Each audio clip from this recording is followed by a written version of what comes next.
Good afternoon and welcome to today's Adweek webinar, where we'll be talking about how fragmentation is shifting TV strength from awareness to performance. Today's webinar is sponsored by Mountain. I'm Danielle Moore, Senior Manager here with Adweek's Content Studio, and I will be your host today. Before we begin, I did just want to take a minute to make sure everyone knows what to expect today and is familiar with the features of our platform here. The actual presentation should go somewhere in the 30 to 35-minute range, after which we will have time for audience Q&A. So if at any point you have a question for one of our speakers, just use that Q&A tool right beneath the video window on your screen, and we'll get to as many questions as we can at the end of the presentation. Also, definitely not too late to invite your colleagues to join us at today's webinar. About 15 minutes ago, you received a final reminder email from us, and in there you can find a link to the webinar registration page that you can share with your colleagues. There's still plenty of time for them to join us live today, but if they can't, just know that today's webinar is being recorded and they can always catch the on-demand version. In fact, that on-demand recording will be available to all registrants, and we'll send you a link to that later today when it's live around 3:30 Eastern or so. And if you would like a PDF of today's slides, you can find those in the event resources area right beneath the video window on your screen. As always, if you enjoyed today's webinar, be sure to check out our upcoming events at adweek.com/webinars, which is also linked below. Now, let me introduce you to today's speakers. We're happy to be joined by Maggie Pendergrass, Customer Success Manager at Mountain. Maggie collaborates with brands and agencies to help them grow reach and revenue. She focuses on understanding clients' long-term goals to build scalable strategies. We're also pleased to welcome Jacob Trussell, Content Marketing Lead at Mountain. Jacob is an NYC-based writer specializing in advertising, entertainment, technology, and the arts. His work has been featured on the BBC, NPR, One Perfect Shot, and Film School Rejects. All right, we got a lot of great content to dive into today, so without further ado, let me bring Maggie up on screen here to get us started. Welcome, Maggie. Thank you so much for joining us. Awesome. Thank you, Danielle. Happy to be here and excited to get started. So going ahead and diving in, kind of talking through today's agenda. We're going to be chatting about how fragmentation is affecting TV's value proposition, why performance marketers are thriving, easy ways that you can get started with connected TV, and how to make the most of your video creative. So let's go ahead and dive in. So the strength of TV has traditionally been brand awareness. The sight, the sound, and the motion of the big screen in the house is where brands have traditionally turned to make their names known. The best example of this is the Super Bowl, the pinnacle of brand awareness. The quality of the advertisements capturing the audience attention with almost as much as the game itself. The TV screen isn't clickable, meaning that it's traditionally been hard to measure performance and therefore not truly the best resource for performance marketers. The power of TV to generate brand awareness has been a challenge over the past few years. The large linear TV audience that offered extensive reach splintered off as TV came to the forefront. Advertisers have shifted some of their budget to continue to capture their target audience where they are, and just buying linear TV was no longer an option for advertisers looking to maintain their reach.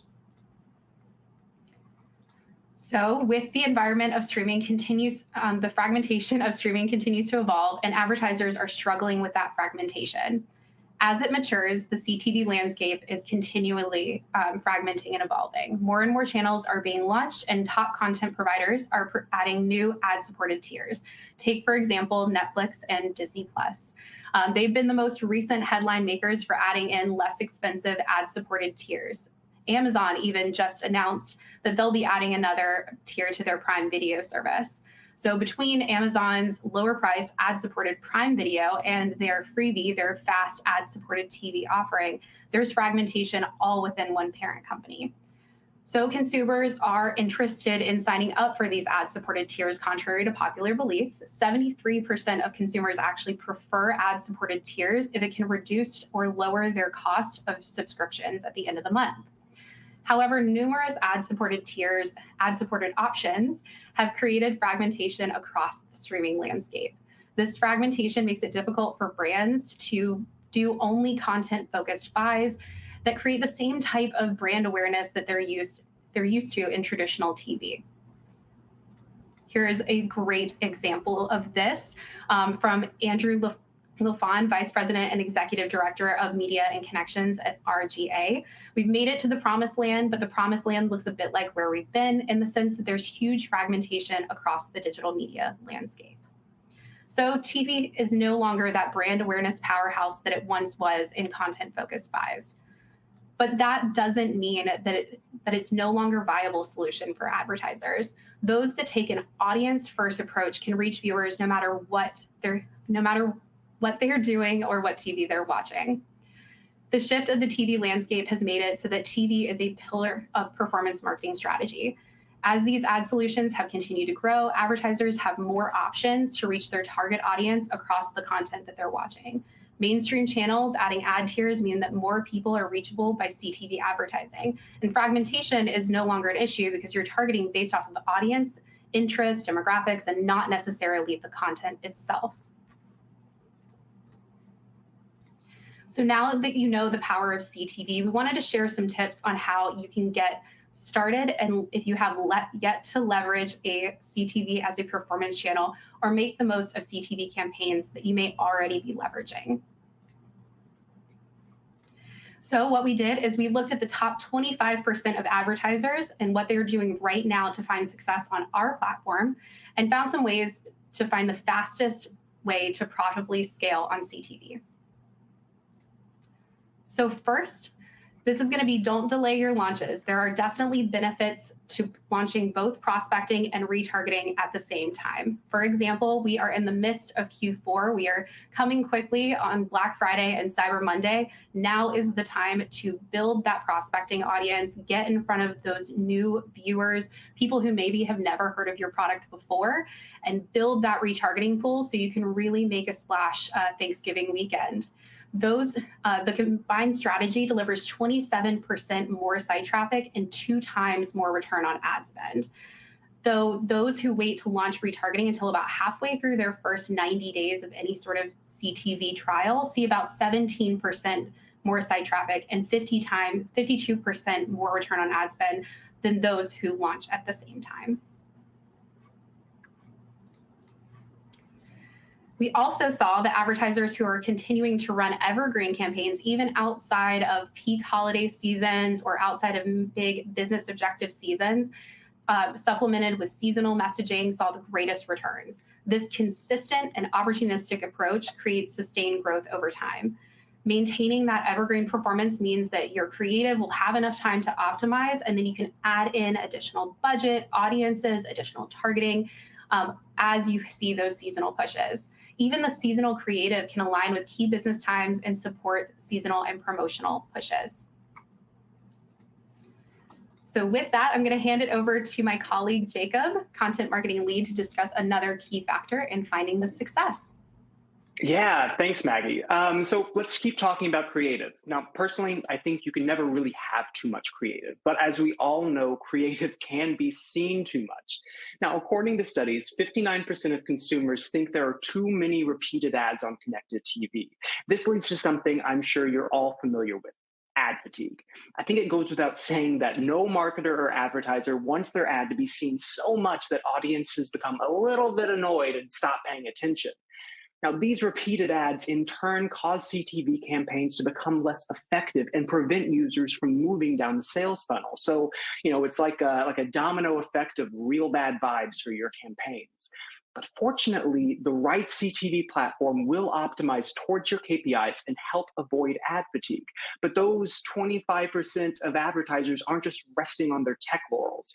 They're remaining proactive and recognizing ad fatigue early to blunt its effects with something we like to call creative refreshes. Now, a creative refresh is the practice of consistently updating your ad creative, often by developing from the start of your campaigns multiple variations of creative elements that you can swap in and out as your campaigns progress so they keep feeling, fresh. So when refreshing your ad creative, you can use audience insights and performance data to inform new and different creative decisions. Now, those decisions could be adjusting your opening hook or your ending CTA or the music and messaging that you use. For instance, if you notice site visit rates are underperforming, this can give you a clue that you need to refresh your call to action to encourage viewers to visit your site and learn more. Now, generally, we recommend updating your ad creative at least quarterly, but really lean into the data to dictate whether or not a refresh is necessary.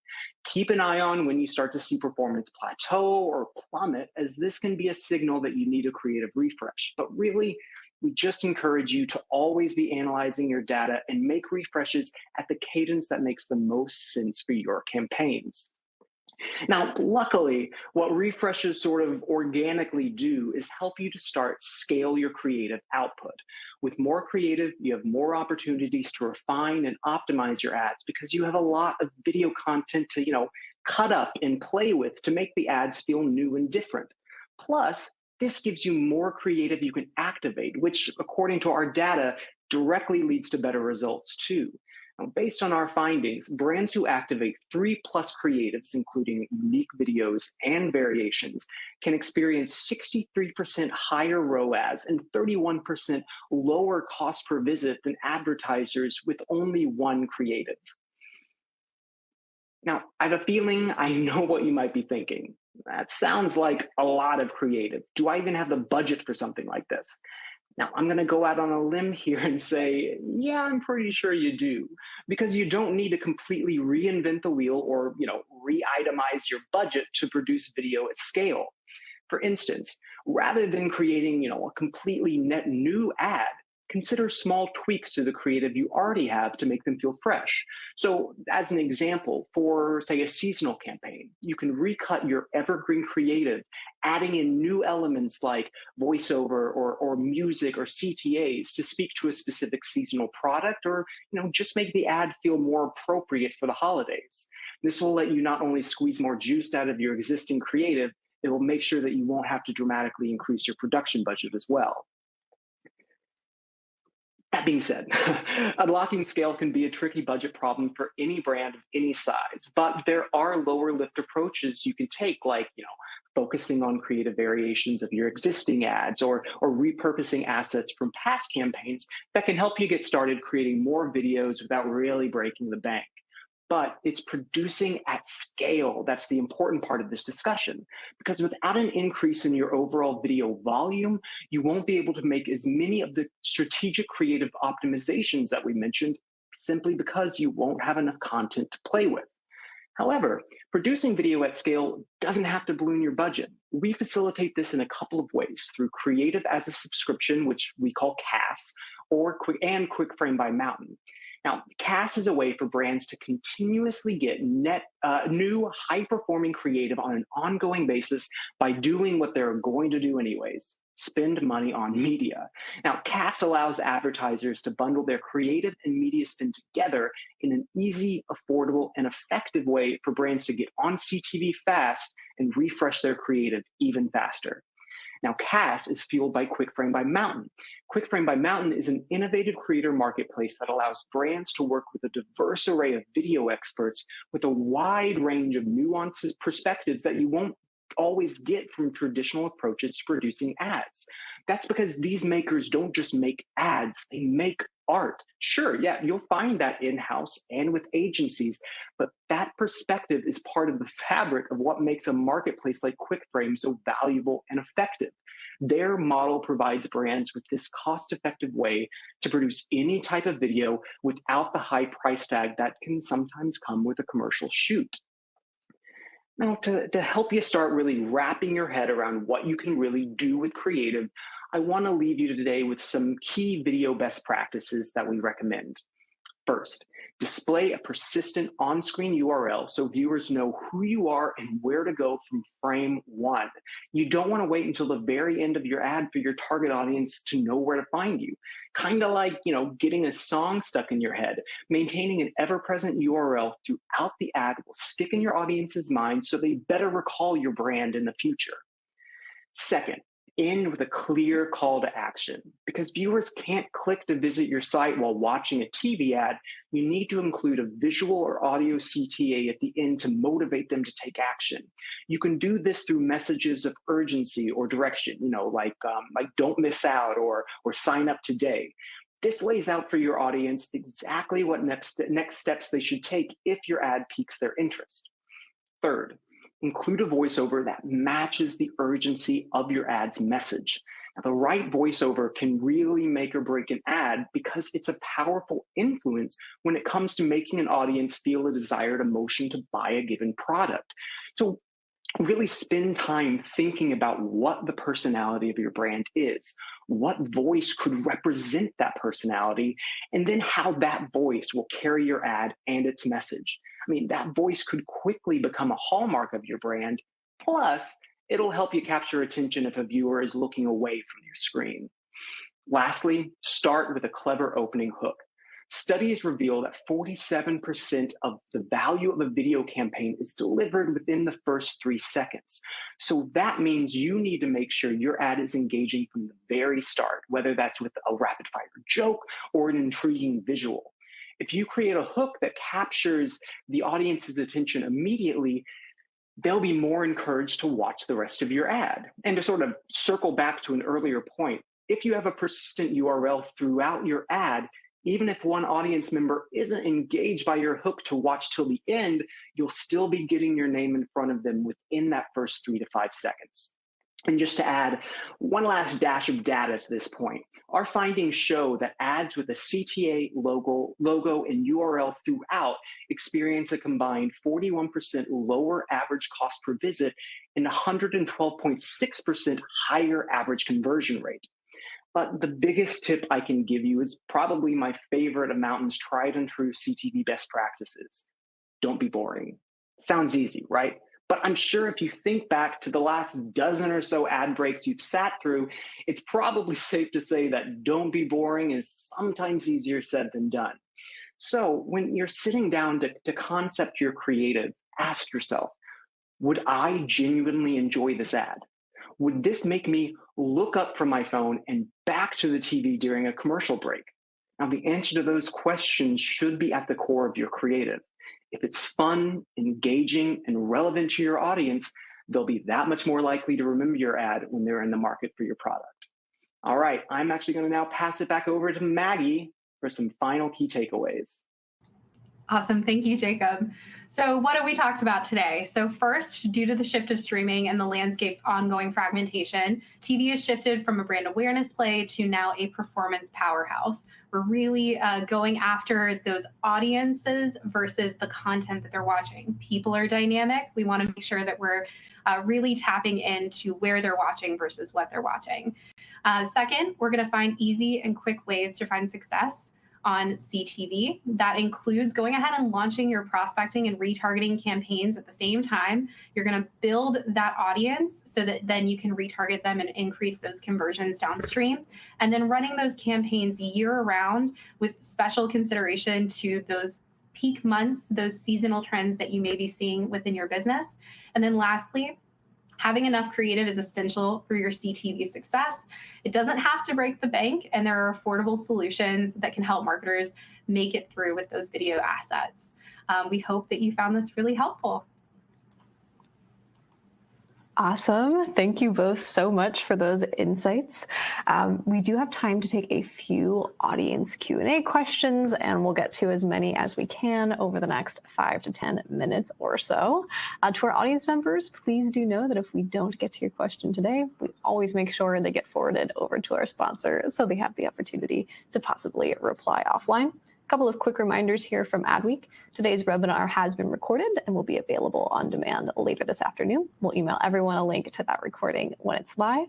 And if you would like a copy of today's slides, you can find those in the event resources area right beneath the video window on your screen. Now, let's dive into some of these questions, shall we? So our first question here, I think for anyone in the audience who's already confident about their performance marketing strategy, right? Someone asks, should I be adding CTV if I already have a strong performance strategy? What really is the advantage here of, throwing that in the mix for those folks who are already confident about their positioning on the performance front? Awesome. I'm happy to jump in here. The simple answer is yes. I talk with brands daily that kind of talk, we already have a really great marketing mix. What can CTV do for us? The simple answer is it's going to really increase the halo effect on all your channels. We've seen across a variety of customers and brands that they are really finding that CTV is adding that element of brand awareness with performance, so that they're really seeing the long tail of kind of that customer loyalty. They're able to see that people are really understanding their brand, so they're quicker to buy a purchase. They're able to kind of spend a little bit more time educating. Overall, we're seeing some really great results from people who have a strong marketing mix and really doubling down on it. Yeah, that makes sense. Definitely adding that extra support and supporting the other channels with CTV makes perfect sense to me. Our next question here. So we're talking about fragmentation today, and this is a really interesting question. I think the way that this is presented. Will the continued fragmentation help or hurt my CTV campaigns? Where do you see this going moving forward? And what guidance can you give on that front? Yeah, it's a fantastic question. So continued fragmentation is going to shift strategy and not completely change it. So like I mentioned earlier, traditionally we've focused on finding content. You know, everybody wants to target this particular show that they think that their audience is watching. For example, I know I work with quite a few brands that traditionally we know women between the age of 25 and 40 are going to go after this content, so we're going to go make a media buy there. And traditionally that worked on linear in some cases, but now with this fragmentation, we have to look at things a little bit differently. We have to approach it differently. So now instead of just targeting the content that they're watching, we can target the actual people. We can kind of look at them as dynamic. We can find those different interests that maybe they're attracted to. I myself am within that age range, and I watch everything from fantasy shows to reality TV, and you want to be able to find me on whatever I'm watching at any point in time, so that in the long run, I'm able to find your product and purchase it. And especially right now in the holiday season, you don't want to risk it if you're just buying a piece of placement in one place. Yeah, absolutely. And you make such a great point about, how interest within that group, even if you were targeting some broad demographic, might differ significantly, and your product may be more related to one of those interests ultimately. So it seems like that's a true advantage here. Our next question, let's talk about incrementality for a minute here. So someone asks, how do we measure incrementality of this channel? In particular, can we do user or household level tests and control group splits? Let's dig into that a little bit. Any thoughts there? Absolutely. So we have quite a few brands that are running with us that are running incrementality testing. We have a variety of ways to do that. We have a fantastic onboarding and customer success team that can actually work to build out custom testing with you based off of what those goals look like. We do have incrementality reporting and platform for our brands. They're able to see in real time what that is, what those campaigns are doing for them. And then we also have a variety of brands that are also doing creative reporting at that same level. So they're seeing what changes in creative in real time are what those changes in creative are having to their overall performance. So there are a lot of different ways we can execute, and we're happy to work and kind of strategize with individual brands as they need it. Got it. Thanks. And another question here, how do you suggest that advertisers with low budgets stay always on when creative is limited? I think a really common question when it comes to the CTV channel. In particular, are there smaller scale creative refreshes that look new without a lot of production costs? Jacob, I'm going to throw this one to you since you talked a little bit about some tweaks earlier. Any thoughts there? Absolutely. So when you're thinking about smaller scale refreshes that will look new without a lot of production costs, it really comes back to looking at those elements. So think about when you see an ad, the first thing that you're going to notice is that opening hook. If you can find ways to swap out that opening hook, look for, maybe it's, B-roll, videos that you created that may be left on the cutting room floor. How can you be smart about repurposing those assets that you already have, or even assets that you created for your past campaigns that can then become a new opening hook? So even if, for instance, the rest of your ad is the same, essentially, then that opening hook will give it that new feeling so that by the time they get to the ad, they'll be able to get that whole message that you have. For instance, one brand that we worked with recently, they had a seasonal campaign and they used their evergreen creative as their seasonal campaign, just cutting out that opening hook so it had a different feel to be targeted to two different audiences. So I would say when you're looking for some more lower budget ways to do creative refreshes, try to think about getting smarter with the assets that you already have at your disposal and really focusing on isolating certain elements, all based on sort of the goals that you have. Yeah, awesome. I really love that approach, thinking about creative as being really modular in this space. So look at the hook, and you mentioned earlier those thoughts on, changing out music, changing out a voiceover, all of that can have an impact on the feel of the creative and truly create a different version. So thanks for sharing those tips. Talking about creative once more, what is the ideal creative refresh cadence, someone asks, based on your measurement and best practices? Jacob, I know earlier you mentioned quarterly was a recommendation. Anything further to add on that front? Yeah. So we definitely recommend quarterly, and especially when you're thinking about creative testing, always think about that 30-day window. And we really recommend, especially on the testing aspect of this, really doing a month of creative testing, letting it run for a month, and taking another month to do some iterations and optimizations. And then the next month, you're able to implement that creative. And then you can also continue to test and refine and test and refine. So those 3 months gives you, roughly the quarter. But really kind of going back to reinforcing a point that I had before, listen to your data. The data is going to be the thing that's going to tell you the most about when you should be doing these refreshes. Because, for instance, if you see that your ads are performing great, maybe don't touch them yet. Maybe wait until you see some things start to happen and you start recognizing exactly where and when the fatigue is setting in, or when you're starting to lose people in your ad. And that will start to help you set you up for knowing exactly when you're going to want to refresh your creative. Yeah, it makes perfect sense. So thinking in those 30-day blocks and keeping that antenna up for potential signs of fatigue. Great tips there. Thank you for that. Unfortunately, that is all the time we have today for questions. I'd like to thank our speakers, Maggie and Jacob, as well as our sponsor, Mountain. Some final reminders here from Adweek. Be sure to grab those slides from the event resources area right beneath the video window on your screen, and keep an eye out for the on-demand recording, which will be available later today. Again, if you would like to see any upcoming Adweek webinars, be sure to check out the Adweek webinars calendar, which is also linked below. Again, huge thank you to Maggie and Jacob for taking the time to be with us today and for letting us pick your brain during this Q&A section. Thank you very much to our audience for being with us live today, and thanks to our sponsor, Mountain. As always, we look forward to seeing everyone on an upcoming Adweek webinar. Thanks all.